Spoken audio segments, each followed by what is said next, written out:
আল্লাহর এক বান্দা ছিল নামাজের সিজদায়। আল্লাহ ডাক দিয়ে বলে, বান্দা, তুই যতই নামাজ পড় আর যতই সিজদা কর, তোর ঠিকানা জাহান্নাম। এ কথা শুনে বান্দাটি বলতেছে, আলহামদুলিল্লাহ। আল্লাহ বলে, এই বান্দা, জাহান্নামের কথা শুনে কেউ আলহামদুলিল্লাহ কয়? বান্দা বলে, আল্লাহ, জাহান্নামের মালিকও তুমি, জান্নাতের মালিকও তুমি। তুমি আল্লাহ যদি খুশি হয়ে আমাকে জাহান্নামও দাও, আমার আপত্তি করার কোনো অধিকার নেই।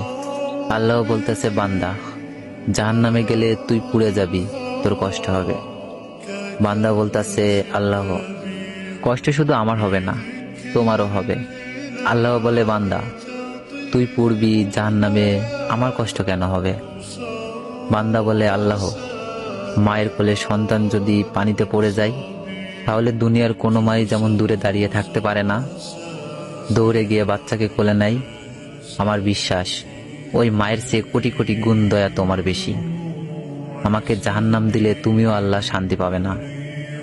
আল্লাহ বলে, বান্দা, এই দলিল তুই কই পাইলি?